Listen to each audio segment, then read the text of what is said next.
Greetings, my fellow Southern Tinkers. This is LL3's News Podcast. My name is Craig, transmitting from the beautiful swampy mangrove of South Florida. And today's date, Saturday, August 11th, 2018. So let us begin.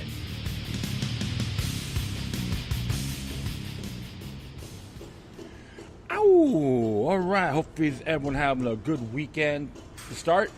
It's nice and hot in the heart of Fort Lauderdale, Florida. And just outside on the shade here, a little barren location, but a couple of places are open, but it's all well and good. Yeah, so got up, checked on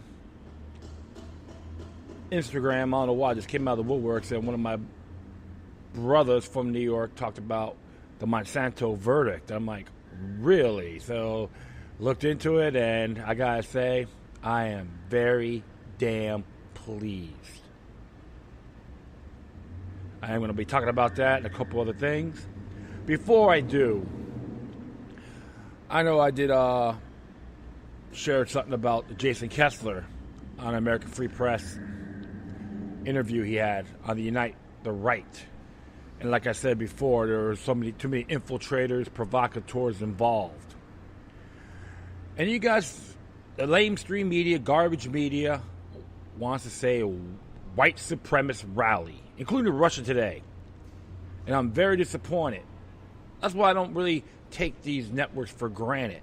But in that particular segment, when they say it was a white supremacist rally, RT, on that perspective, stood for recycled trash. And don't get me wrong, I'm not going to say everything they put out is garbage. But always the same exploited manifestation. It happens all the time. So I actually put a comment on there with that link pertaining to Jason Kessler. And I recommend everyone examine it and judge for yourself. He takes things a lot more broader in his own words, what his views are with these provocateurs. And the same thing what happened with the RT. Got the woman, I don't even know the girl's name, but bring back white supremacy. It's all part of the Edward Bernays' propaganda playbook. Mind control 101. Why? They want us fighting so we can be ruled, and they get a good amount of us terminated. Part of the eugenicist program. Don't fall for their garbage. Do your own research, my friends. What they've done to the men that were Africans, the blacks, the Asians, Native Americans, Aborigines, the Caucasians, all the same. Let's pick on a certain group and manifest it and see how many suckers we can bring in. Hook, line, and sinker.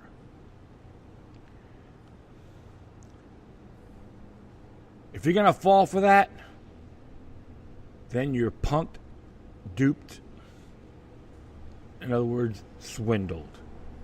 We've all been in that position one way or the other. But you have to learn from it instead of becoming an trapaholic. So, if you're going to go out there in Washington, D.C. tomorrow, I recommend everyone out there just read what he has to say. Go to my last episode. There's a link for that on Unite the Right rally. Because he does make a lot of sense about how the white Europeans are being shafted. And that's just an example, like what I addressed aforementioned, of other groups. Witch hunting for cowards.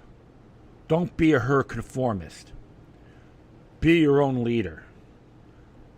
Think for yourselves. And don't get caught on this garbage propaganda machine. Because a lot of them, they all suck as far as I'm concerned. They need us more we need them. Plain and simple. All right, well, enough of that rant. So, I want to be actually talking about the verdict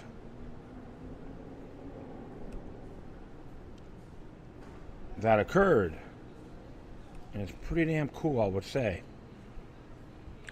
I thank some of my friends putting all this out here. Organic Consumers Association made against Monsanto to pay $289.2 million in landmark Roundup lawsuit verdict. This is by Baum-Hudland Law. A San Francisco jury returned a verdict today in the case, which came out on the 10th to be exact. A San Francisco jury returned a verdict today in the case of a former groundskeeper with terminal cancer against Monsanto Company, ordering the Argo chemical giant to pay $39.2 million in compensatory damages and $250 million in punitive damages for failing to warn consumers that exposure to Roundup weed killer causes cancer. D. Wayne Lee Johnson filed the suit, case number CGC 16-550-128, against the St. Louis-based Monsanto Company on January 28, 2016, alleging exposure to the Roundup herbicide he sprayed while working as a groundskeeper for the Benicia Unified School District and caused him to develop non-Hodgkin lymphoma, NHL. On June 18, 2018, his case was assigned to Judge Suzanne Ramos Bolanos for the Superior Court of San Francisco, California. Johnson's case was the first of its kind to proceed to trial due to his terminal diagnosis. After 8 weeks of trial proceedings, the jury found unanimously that Monsanto's glyphosate-based Roundup weed killer caused Mr. Johnson to develop NHL, and that Monsanto failed to warn of this severe health hazard. Importantly, the jury also found that Monsanto acted with malice, oppression, or fraud and should be punished for its conduct. Monsanto Company continues to refuse to warn customers of the dangers of its multi-billion-dollar product Roundup, despite the world's foremost authority on cancer, the International Agency for Research on Cancer, or IARC, listing glyphosate as a probable carcinogen in 2015. Lee Johnson is one of the more than 4,000 people from across the country to file suit against Monsanto in the state and federal court based on allegations linking Roundup to cancer. He was represented at a trial by Brent Reiser of Baum, Hedlund, Arstel, and Goldman, Dave Dickens of the Miller Firm, and Mark Burton of Audit and Partners LLP. Co-led trial counsel Brent Meisner said today's verdict was a result of a newly revealed confidential company documents. We were finally able to show the jury the secret internal Monsanto documents that prove Monsanto has known for decades that glyphosate and specifically Roundup could cause cancer, Reisner said. Despite the Environmental Protection Agency's failure to require labeling, we are proud that an independent jury followed the evidence and used its voice to send a message to Monsanto that its year of deception regarding Roundup is over and that they should put consumer safety first over profits.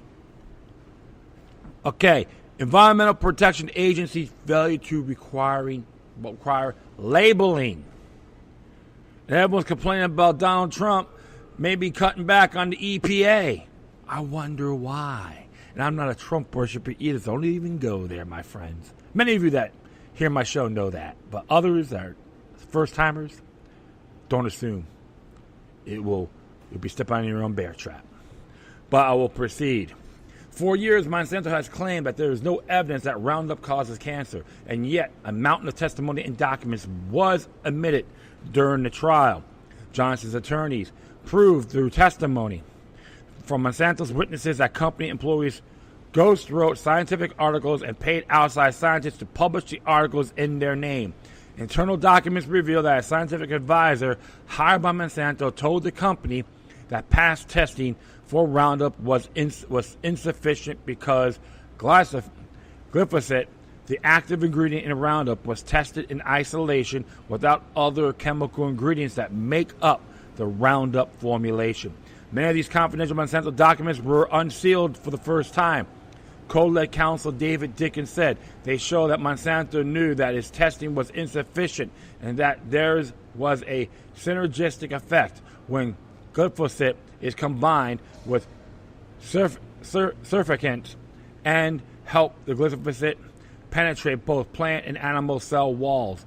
In other now public documents, Monsanto employees reacted to California's EPA listing of glyphosate as a carcinogen by calling Californians liberals and morons, overwhelming Monsanto like a zombie movie that they had to take out one at a time, and starting with the presidential 2016 presidential election. Sorry about that. In addition to hearing from expert witnesses, the jury listened to heart-wrenching testimony from Lee Johnson and his wife, Araceli.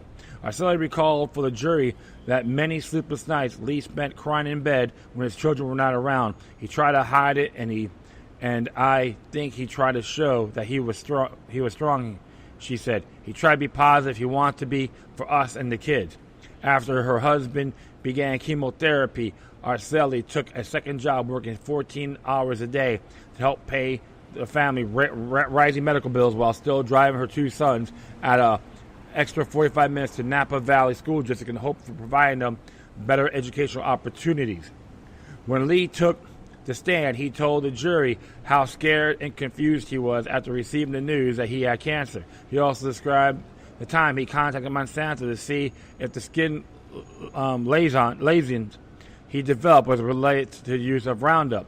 When he did not hear back from the company, he continued to use herbicide. Most notably, Johnson testified that he would never have used Roundup if he had known of the dangers, and accused Monsanto of concealing Roundup safety risk to continue profiting from its billion-dollar herbicide. I never would have sprayed that product on school grounds or around people if I knew it will cause them harm. Johnson said during emotional testimony, is unethical, is wrong, people don't deserve that. A team of lawyers from 3 law firms represent Mr. Johnson in his trial: Miller Firm LCC of Orange, Virginia, Baum, Hedlund, RSD, and Goldman PC of Los Angeles, and Audits and Partners LLP of San Francisco. These firms represent thousands of Roundup cancer plaintiffs across the country. The firms are nationally known and handle complex product liability cases, among others, and hold leadership position in the federal and California state Monsanto Roundup litigation. Monsanto faces more than 4,000 cancer cases nationwide, and that number is growing. The next Roundup cancer trial against Monsanto is also a state case and is scheduled to occur in October in St. Louis, Missouri.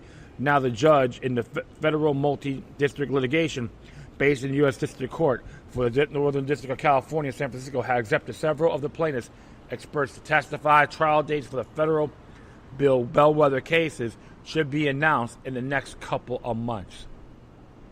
Wow. I gotta say, I'm glad this has happened. Many people out there protested, went to the rallies.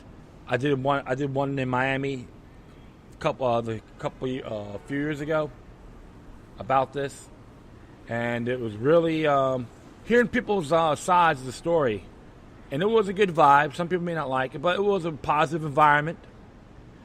The man left our differences at home and stood for what was right. Like we said about Monsanto, they're the founders of Agent Orange. People, the soldiers, the U.S. soldiers, the Viet Congs and the civilians from Vietnam are suffering from it right now. Many of them have died. And their offsprings as well. They got away with this crap for over too damn long. Way before I was born.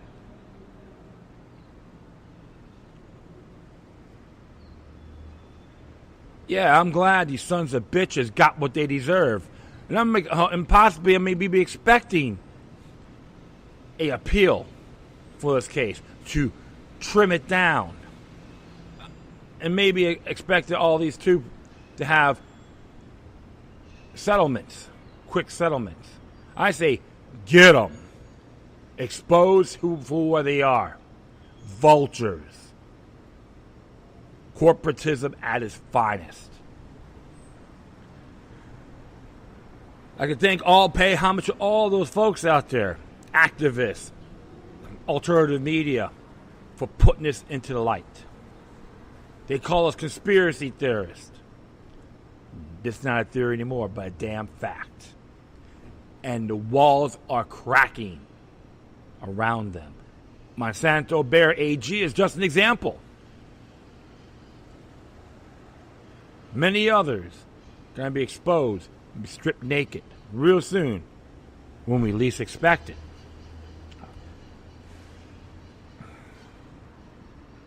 This is from the freedompost.com. Actually, I believe it came from the Free Thought Project, if I'm correct, originally.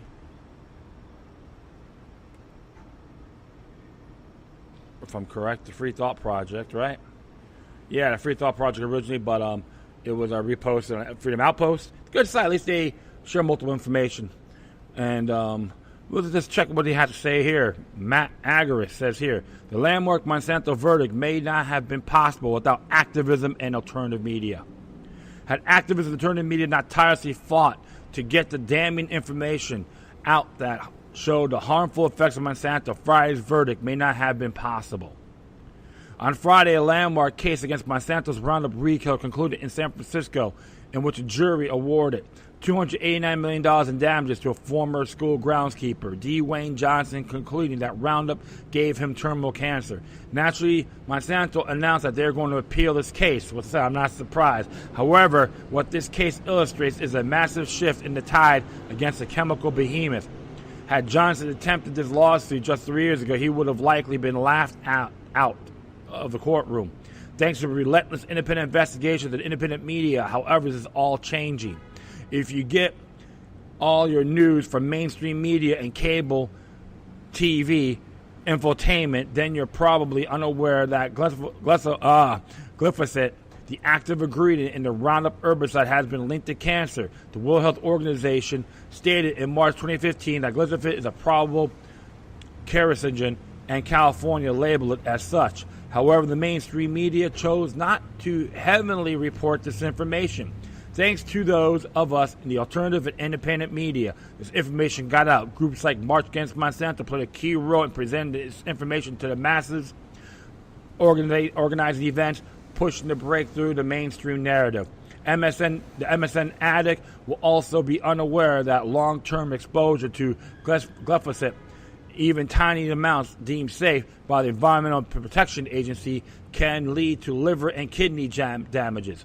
This information has been likely decimated in Europe, whose government leaders are less beholden to companies like Roundup.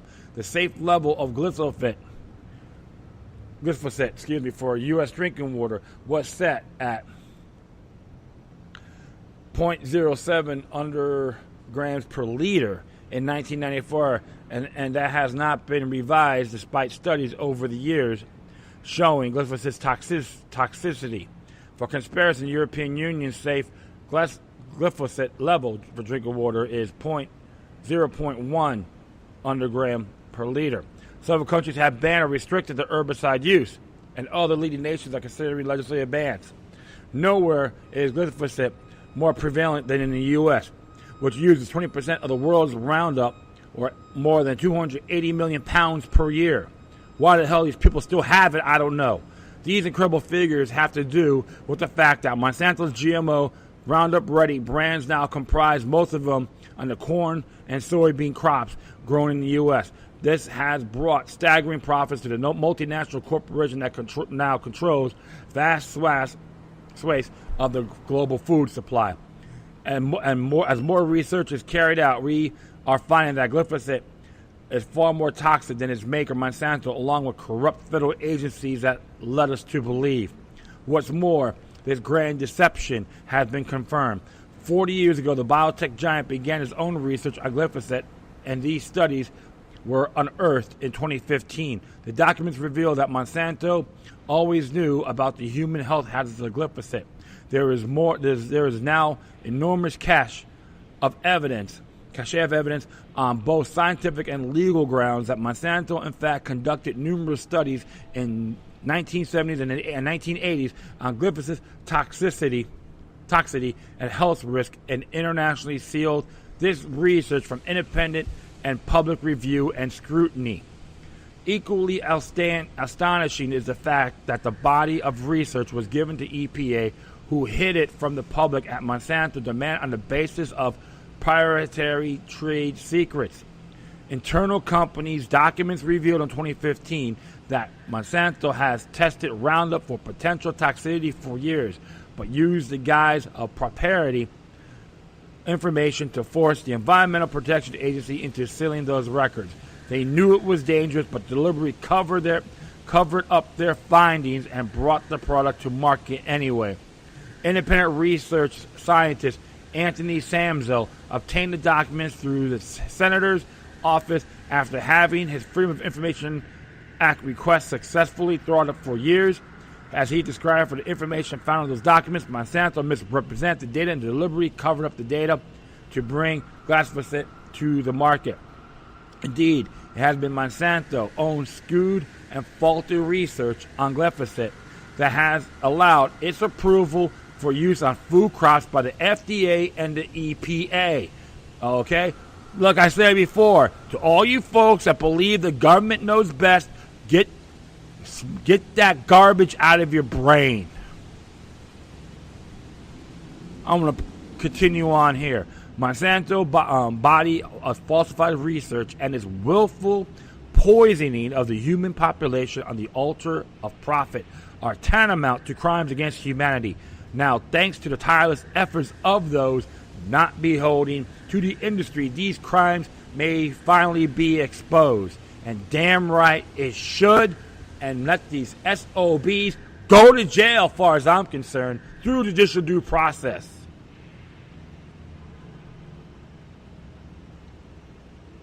That's why I like to thank everyone out there for getting involved. Sharing information. That's what we use the internet for. You put on those Facebook, Twitter, Google+. Utilize those social media sites to put the word out, and you folks have successfully done it. And I thank you from the bottom of my heart. Everyone else involved, you have my eternal homage. The message has been sent. That's why an individual like myself never trusted the government. And I see all these hacks, like I said before. These Trump kids worried about the EPA. Yeah, explain why they did. How come they defended Monsanto and the FDA too? Don't go for this little wuss-ass partisan politics. It doesn't work. Principle over party is essential. And what has happened here is amazing. So, yes, I am very thrilled and inspired. Because they call many of you, us, including the people listening, nut jobs, quacks, charlatans. Now look, conspiracy theory is now a fact. Wish the Johnsons well on this. And hopefully Mr. Johnson himself can use the money. He needs to get some ginger. Fight it on a natural health basis. Ginger root. Everyone should look that up about ginger and ginger root. I think Natural News has a site on that too about how it fights cancer. And I recommend everyone taking that, including myself. I've been taking it once in a while too. Very good medicine. Something that Big Pharma, the FDA don't want you to know. Huh. Wow. I'm just very pleased. Here's another one now.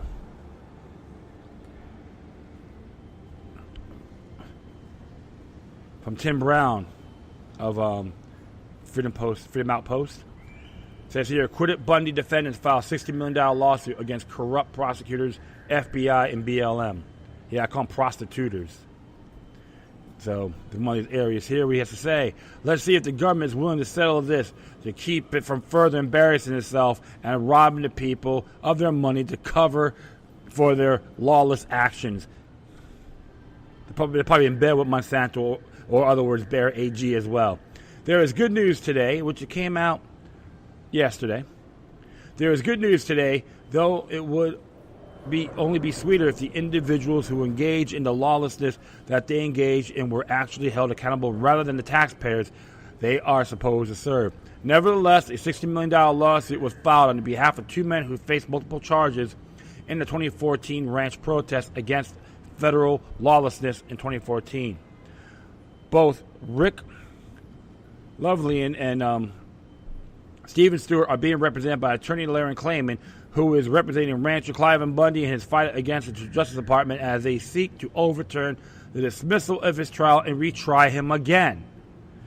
Both men faced numerous accounts and were acquitted of all charges. Klayman announced the final of the lawsuit, which names federal prosecutor Stephen Meyer, Daniel Shias, and Nadia Aman of the U.S. Attorney in Las Vegas, Nevada, as well as former FBI Director James Comey, former Director of the Bureau of Land Management Neil Cornsey, the FBI, and the BLM as defendants. Okay, so all you Comey fanatics that hate Trump, hopefully you're paying attention.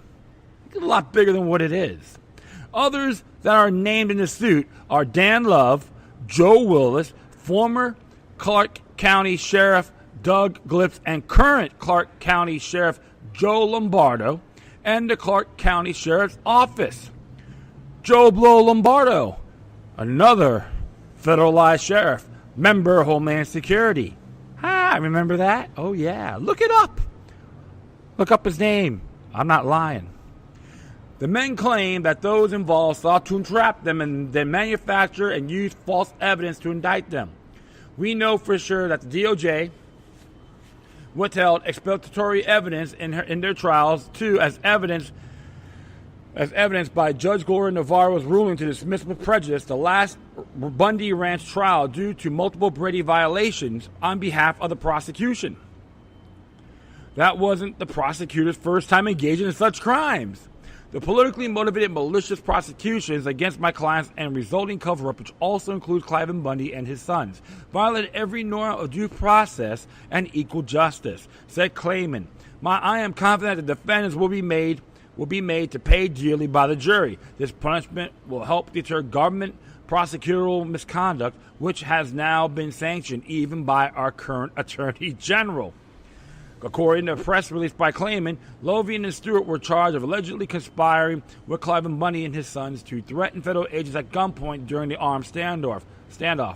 The plaintiff's complaint, which was filed in D.C. federal court, case number 18-CV-01869, alleges that prosecutors, without any evidence, falsely entrapped, charged, and then maliciously prosecuted Lovian and Stewart for obstruction of justice, along with several other demonstrably false charges. Levine and Stewart were then denied bail by Senator Harry Reid, an Obama-appointed federal judge, Judge Gloria Navarro, and were left to rot in prison for 2 years before they were finally tried. During this time, the plaintiffs allegedly suffered great emotional distress, physical harm, and financial damage. The complaint also seeks punitive damages.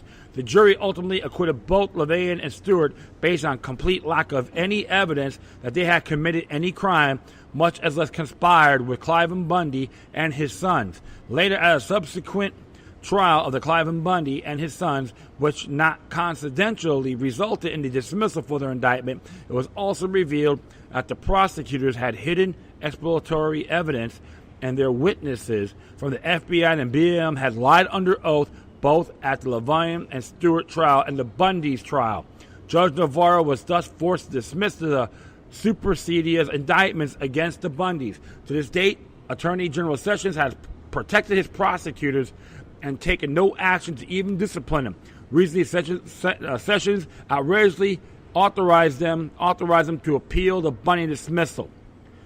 That's a typical coward, bit of a bob and wuss. Plain and simple. That's one of Donald Trump's biggest mistakes, was to appoint that treasonous clown. I wasn't the president when I first heard he's going to hire him as Attorney General. Give me a break. Let's see if the government is willing to settle this to keep from further embarrassing itself and robbing the people of their money to cover for their lawless actions. As far as I'm concerned, the prosecutors and all should be facing criminal charges, but we all know government is not going to prosecute them. It originally was posted by the Sons of Liberty Media. That's right. When government knows best, it turns to crap. And they use those Nazi tactics from their mentor, the late ungrateful J. Edgar Hoover. With this particular lawsuit, they're going under Title 42 U.S. Code Section 1983 because their rights have been violated. They want compensation for it.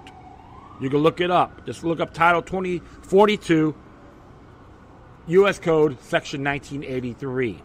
I know I've posted on my website so many times, but that's what they're focusing on. And Jeff Sessions, he's not more than a treasonous quack. Another bend over Bob to the state. That's why I have a lot of contempt for these individuals. It's not hating government. It's not never trusting them. You got clowns like them and James Comey. 6'8", big for nothing twit far as I'm concerned. And people think he's such a great because he was going to go after Trump and the Russians. Give me a break. How come all you folks out there are not going after James Comey? Because they're a bunch of hypocrites and cowards.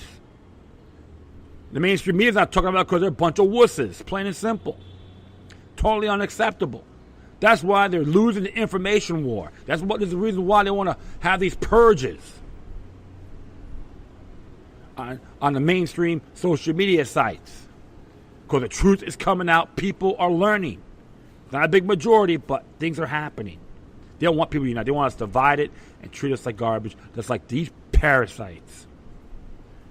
Yeah, I get a little bit hot on this topic because I just see this garbage over and over and over again.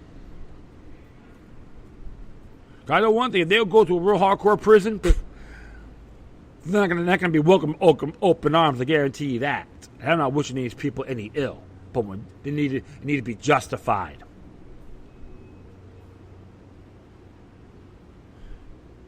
Talk about fascists, Nazis, yeah. A lot of these folks that try to protest in Portland, they need to wake up too.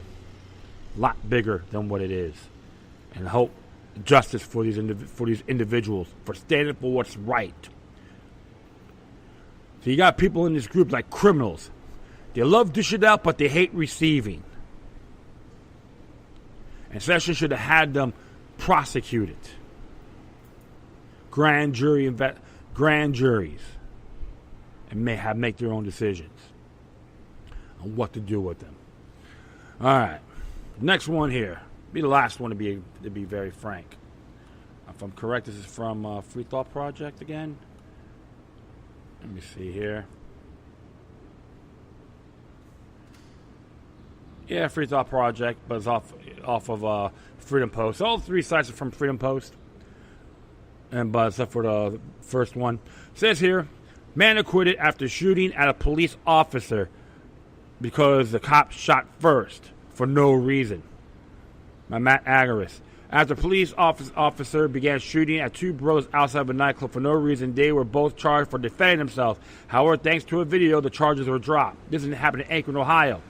Surveillance footage from outside of an Akron nightclub last year just had been released, showing the moment Jamin Purett picked up a licensed handgun and fired it at someone who just shot him. Purett was later arrested for shooting because the person he shot back was a cop. Now, however, nearly a year after the shooting, Pruitt has been acquitted for the felony charge of shooting at an officer. According to police, an officer opened fire at Pruitt and his brother, Lantrent Rederick, outside of the Czar nightclub because they were threatening patrons and officers with a gun. However, the attorney for one of the brothers points to the video, but she says he does not show the two brothers threatening anyone. According to the video and the attorney, the gun is never seen until the officer opened fire on the brothers, causing Rederick's gun to fall from his waistband. You just don't shoot someone 4 times in the back with a gun in their side, said Terry Gilbert, who represents Landrick Rederick. I think that this officer violated every protocol as a justification use of force. As WKYC reports, on the night of the shooting, Redrick says he and his brother were leaving a party near the Czar nightclub where a fight had broke out. He says that they were leaving, some guys were taunting them, which led him to show the men in the gun in his waistband. Redrick has a license to carry and received his gun permit for the gun a month before the shooting. Moments after showing his legal gun, Redrick explains that someone began shooting from behind them, fearing that they were about to be murdered by an unknown assailant. Redrick's brother, Pruitt, picked up the gun and shot back in an act of self-defense. Once Pruitt realized it was a cop, he dropped the gun and surrendered, but he'd already been shot several times. No officers were hurt during the shooting, yet Pruitt and Redrick were both hospitalized for severe injuries sustained from gunshots. That's how my book ends, Redrick said. That's how is my story. That is how my story ends. I thought it was over. As WKYC reports, when he was shot, only three words went through Redrick's mind. This is it, he said. I think he is going to die. This is it. Redrick and Pruitt spent weeks in the hospital and were both charged with felonies. As the brothers fought to live, they also had to fight for their freedom. Redrick was acquitted 2 weeks ago and Pruitt was acquitted earlier this week. Now they are pushing for the officer who opened fire on them for no reason, nearly killing them, to be held accountable. This guy was out of control and committed a horrible act, Gilbert said. It's on video, it's unjustified, and it's now 10 months, and there's had been no accountability as far as the actions he took. WKYC reports that the officer involved was placed on administrative leave for 3 weeks. He's currently being investigated by the Summit County Prosecutor's Office. Akron Police Chief is upset that the brothers were acquitted and released a statement this week disagreeing with the verdict in Pruitt's trial. We disagree with the verdict in this case and to believe the evidence would show the defendant picking up and firing a handgun in the direction of an officer supports the conviction, Chief Kenneth Ball said in the statement. Gilbert pointed out the lack of punishment for officers involved and noted how the people the police attempt to prosecute in this case were actual victims. It's kind of troubling that the authorities have done nothing in 10 months, only go after the victims, Gilbert said. Yeah, the police chief is, as far as looking at the police chief, is a putz, P-U-T-Z, protecting his own. He's corrupt. What are you going to do about it, prosecutors of Summit County? I'll continue on here. Just because you're black with a gun does not mean you're a thug, Redrick said, because me or my brother has never been charged. There's a video for that. You can see it for yourselves. And finally, unethical, unacceptable. They got to take responsibility for their actions. Like the brothers did what was right. He tried to defend his own. And they didn't know it was a cop. But if you get to shoot someone in the back, what are you going to expect? Oh, I'm a cop, you do whatever you want. No, you're not some flamboyant pig with a badge. It's unacceptable. You're just a governmental delegate. You don't have the obligation to harass people. Think you do what the hell you want. You're losing the information war, as far as I'm concerned. And Police Chief Balls is more than a knucklehead that needs to be working at a Walmart as a greeter. That's the only qualification, as far as I'm concerned, based on this article. Not making judgment toward these people, but you know what? They chose their rhetoric poorly. So this is what I say, man. Justice is happening. Things are turning, my friends. Tide is turning. Is it going to be perfect? Absolutely not. But you're going to expect more victories like this real soon. That's why it's an exciting time to be alive. And I always have an honor to narrate this to you folks and give you my points of views. Agree or not, I enjoy it for principle. And that is it. I thank everyone for listening, plus feel free to download and share us throughout your social media networks. If you have any questions, comments, or you send me something that's interesting you may want to check out, whatever you do, please address your correspondence with decorum. You can hit me all the mainstream social media sites and beyond. Just search engine Loki Luck Roman numeral 3 or the number 3. In addition, you can email me at LokiLuck3@gmail.com or to your encrypted ones with the Proton Mail account. Loki Luck numbers 03 at protonmail.com. All right, my friends. Once again, thank you for your time. Plus, always remember that the demoniac resistance is healthy for the soul and can liberate humanity. Till next time, take care of yourselves. Keep on spreading the love, and may your guardian spirits be with you.